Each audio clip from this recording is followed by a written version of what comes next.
One of the most popular option strategies is the short strangle. The strangle is a very popular option strategy for those that like to sell premium. So we're talking about people that primarily sell options. You sell options because you want to benefit from the passage of time. You want to benefit from that theta decay. And the strangle is probably the best option strategy to capture that time decay. So, option strategies explained. Today we're talking about the short strangle and its cousin, the short straddle. A straddle is really just a strangle. It's just a special kind of strangle. So let's go ahead and first talk about the risk profile on the short strangle. So let's define a strangle. A strangle is a strategy where you sell both an out of the money call and an out of the money put. So you have short put and a short call, and typically you do these at the same delta, so you make it essentially a delta neutral strategy. So the short strangle, this is a favorite strategy among option sellers because instead of just collecting one credit, for example, selling a put, we love selling puts. Instead of just collecting that one credit for that one option, that one put, why not also sell a call? That way you sell two options and you collect two credits, right? You get twice the credit. And here's the thing, with a strangle, this does not actually have any more buying power than simply selling one put or one call. You can actually sell the strangle and it's the exact same buying power as if you only sold one option on either side. So it does not increase your buying power usage at all to turn a naked put or a naked call into a short strangle. And the reason it doesn't increase your buying power is because it's impossible to lose on both sides of the trade, right?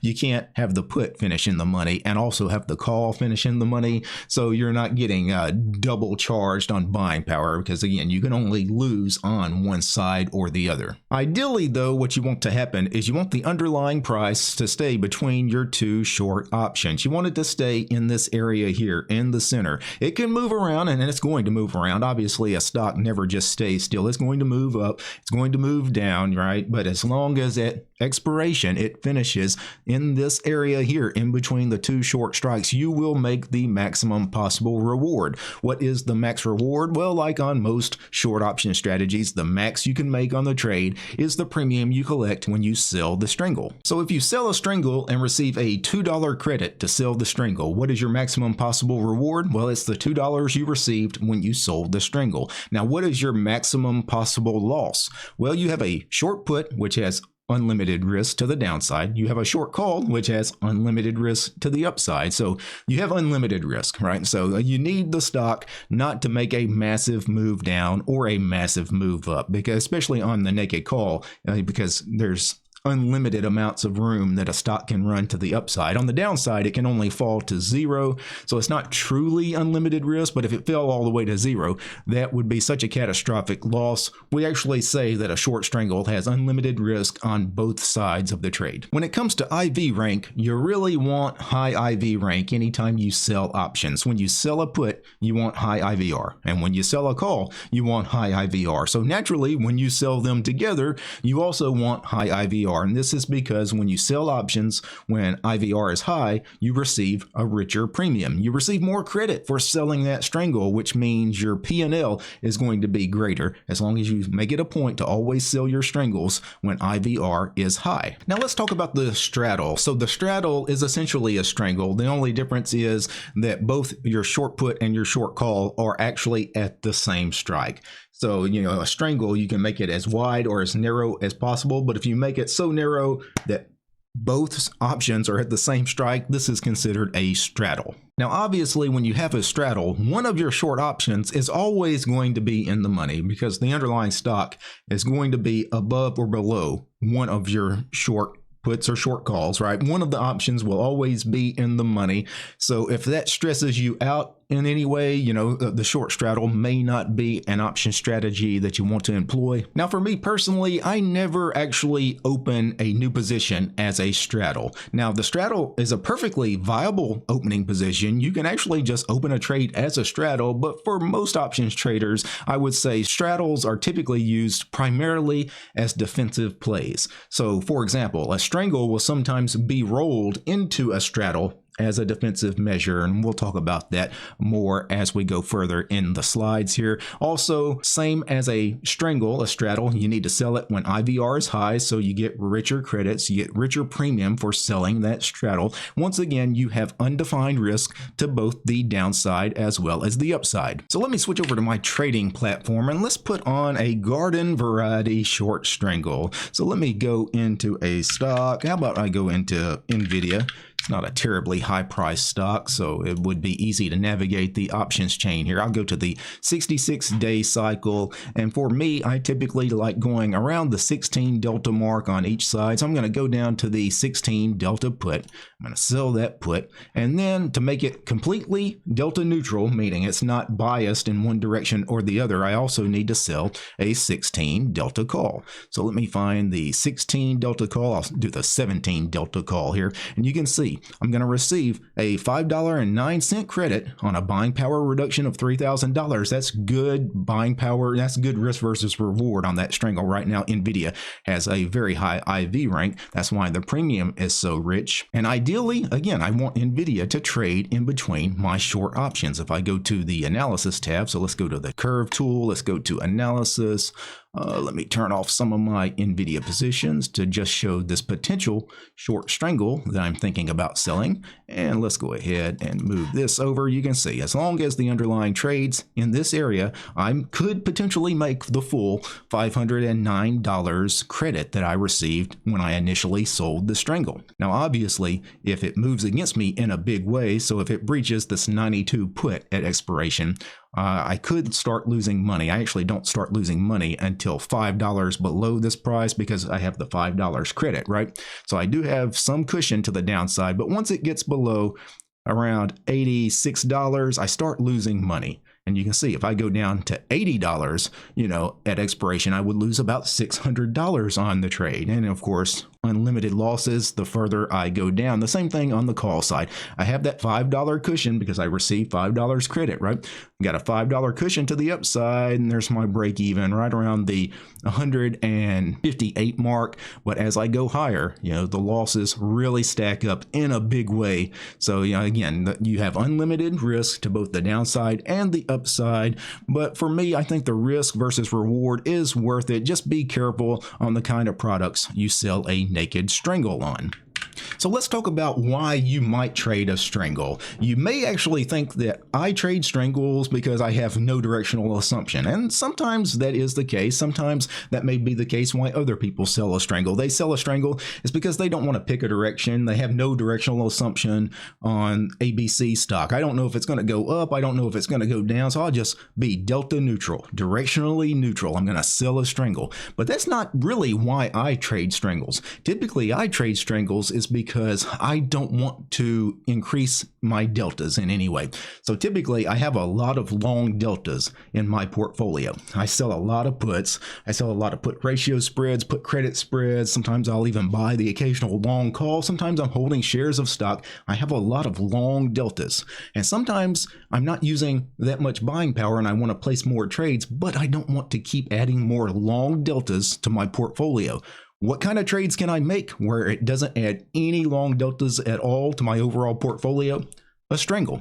Why is a strangle not going to add any long deltas? It's because it's directionally neutral. As long as I trade the same delta for the put and the call, it's zero deltas, right? It's a zero delta trade, so it doesn't add more directional risk to my overall portfolio. And that's why I love the strangle. So let's talk about deltas on a strangle. You guys saw when I demonstrated me putting that strangle on in NVIDIA, I went to the 16 delta mark. That's typically what I like to default to. I like to go to 16 deltas on each side of the strangle. And the reason is if I have a 16 delta put and a 16 delta call, that gives me a 68% chance of winning. Why is that? Well, 16 deltas plus 16 deltas is 32 deltas minus 100, 68% chance of winning. Remember, when you sell a 16 delta put, you have an 84% chance of winning, right? Because you have an 84% chance of winning to the upside. But by selling that 16 delta call, you can't go too far up. Right now, you've reduced your chances of winning to only 68% by having the 16 delta put and the 16 delta call. But of course, you receive twice the credit. And most of the time, I think that's a good trade-off. Let's talk about days till expiration. So for me, I typically sell strangles around the 45 DTE to 60 DTE mark. So I like going 45 DTE as a minimum. I like going closer really to 60 days is really where I like to put my strangles, because the further out in time you go, the wider you can make your strangles. You can really get further out of the money, making yourself safer. So 60 DTE is kind of where I like to put them on. I manage them at 21 DTE or 50% max profit, whichever comes first. That's the standard TASTYTRADE rules. Remember, we always manage our trades early. We manage them at 21 DTE or 50% max profit, whichever one comes first. Now, because strangles have undefined risk to both the downside and the upside, you have to be careful on the kind of products you trade strangles, especially products that can explode upwards in price. So do not ever sell a strangle on a meme stock. So nothing like GameStop and AMC back in the day, anything that has the chance to double, triple, 10x its value in a single day. That is a very, very dangerous thing to have a naked call on in. And of course, a strangle has a naked call. So do not sell a strangle in a meme stock or any stock that's extremely volatile, because that naked call, especially, those scare me. Now let's talk about how you defend a strangle that's going against you. So naturally, your strangles start off as delta neutral, but they can't remain delta neutral forever, because the underlying stock in between your put and call is going to move around, right? And it's going to start moving closer to your short put or your short call, right? It's going to start testing one of your strikes much of the time. So because of this, you may be tempted to overreact. A lot of people, when they're defending a strangle, they tend to overreact a little bit. So let me put on a strangle again. Let me use a lower price stock. Let me go into GDX, which is the gold miners ETF. I'll put on a 66 DTE strangle. I'll sell the 17 delta put, and I will sell the 18 delta call. So when you first start trading strangles, you're going to get a little antsy. You're going to see this stock start going up and testing your 43 call, or going down and testing your 33 put, and you're worried because you have undefined risk to each side. And of course, you also have, if you take it all the way to expiration, which is something I recommend never do. Remember, we're going to manage our trades at 21 days, but if you did let it go to expiration and one of your options finished in the money, you're going to get assigned. You're going to get assigned 100 shares of long stock on the put, or 100 shares of short stock on the call, depending on which one finishes in the money. But let's imagine that GDX over the next few days after you put on this strangle falls all the way to 33. Right? It goes down to 33, and you're thinking, man, I really need to start defending this. So you start rolling down your call. You roll down your call to collect bigger and bigger credits on the call as the stock drops, and eventually you'll end up in a straddle. That's typically how you defend a strangle. But some traders tend to move too fast on this kind of stuff. Don't all of a sudden start rolling just because the stock made a move of $1 or $2. Some people, they adjust these strangles way too much. For me, when I put on a strangle, I'm not touching it. I'm not touching it until either my call or my put has been breached by the underlying. And unless the underlying has moved to the point where it is trading at or below my put or at or above my call, I'm not doing anything to this strangle. I'm just sitting tight. Now, once, for example, it does reach my call or my put, then I got to do something. If the stock rises to my call price, now I'm taking the put, which is a huge winner. I've already won on the put. There's no reason to keep this 33 put on at that point. It does nothing for me. I'm just going to go ahead and sell a new put, right? I'm going to roll it all the way up to the 43 strike and create a straddle, because I collect even more credit now selling this new put at the new 50 delta mark is where it will be if the stock is trading here. So that really helps offset some of the losses that I'm incurring on this call, for example. And that's why these straddles, when I said straddles typically start their life as a strangle, that's typically how that works. And again, don't rush to defend your strangle. Unless the underlying has breached one of your strikes, just remain calm. Just sit still, remain calm. Again, don't get too antsy. It's for me, I always had a problem with that when I was new to trading and I first started trading strangles. I was constantly rolling up, rolling down, rolling out in time, and up and down. I'm making all these unnecessary adjustments to a strangle where a lot of times if you just sit still, if the stock goes against you, it'll come back. Just remain calm. Once one of your short strikes has been breached, then roll the untested side the winning side up or down in price to create a straddle.